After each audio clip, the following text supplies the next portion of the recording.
1. Okay, today we're going to be demonstrating a femur x-ray. The routine views for a femur are going to be an AP and lateral proximal and an AP and lateral distal femur. The femur being a long bone, you do need to include both joints on all long bones. And with the femur being as long as it is, it doesn't usually can't be done on one film for a patient unless it would be a child.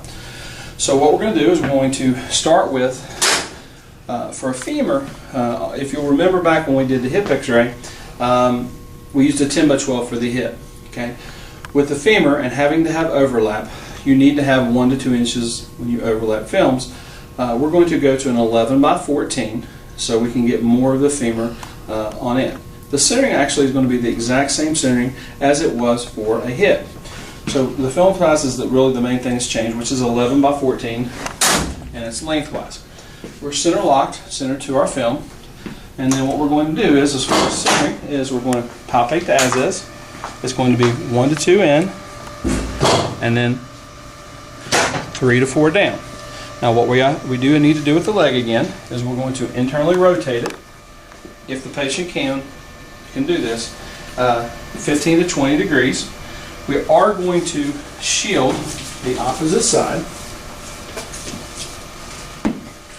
Okay. As far as marker placement, you have room on the film or you have some light here to the side. You can get your marker placement in. Internally rotating it shows the greater trochanter into profile. The technical factors is going to be 77 to 81 kV, and again, film size is going to be 11 by 14. Here's the black tag.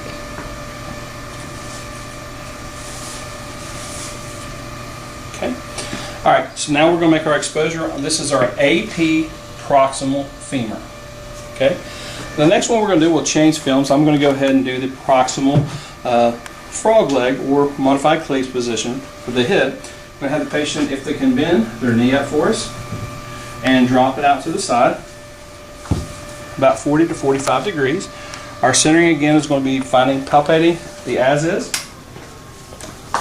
and we're going to go 3 to 4 inches down. And again, we should be, when hand on both sides of the leg, it should be in about the center. Now we are getting more of the femur this way because we're actually getting the diagonal of the light field to get as much of the femur as we can. Again, we are going to have shielding to the opposite side. The film size remains the same. Your marker placement, you can put it on the patient, or we do have room on the film that we could put it, or actually even in the light field at the top of the film, or top of the table. Technical factors stay the same, about 77 to 81 kV. This will show the lesser trochanter into profile, and so this would be called the modified cleats or the frog leg. So the next film we're going to do is we're going to have the patient again lay the leg back down flat. Okay, we're going to have to change film size.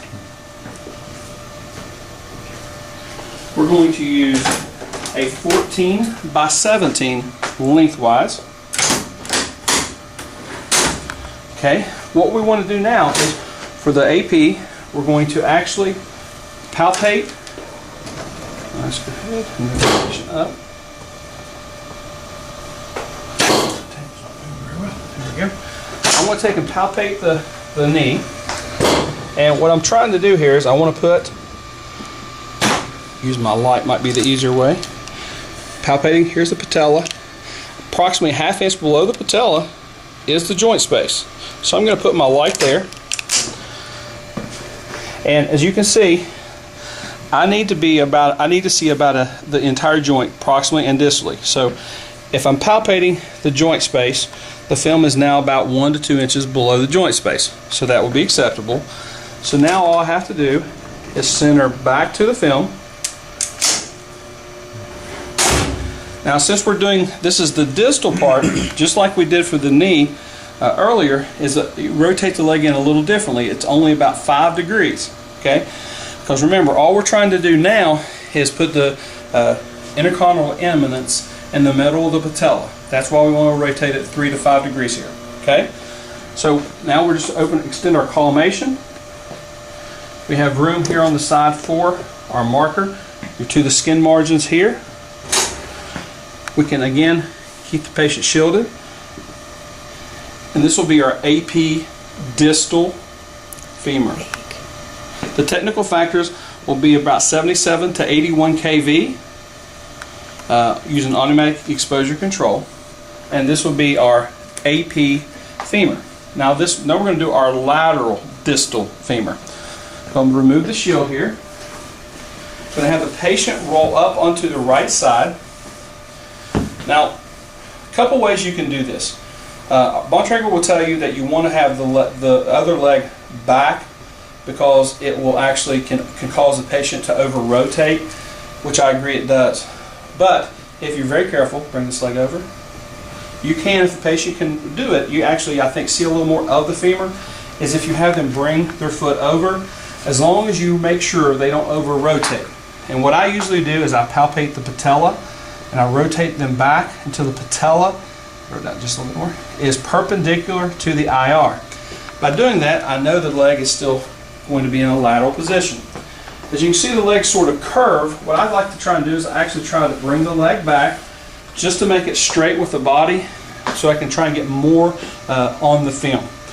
We're going to do something similar to what we did before. We're going to palpate the patella. And I know a little below that is the joint space. So I want to make sure that, again, the film is about 1 inch below the joint space. I'm going to center back up to the film. Okay, and then as long as I go ahead and center to the femur, collimation to the skin margins, and then to the borders up and down, we are going to shield.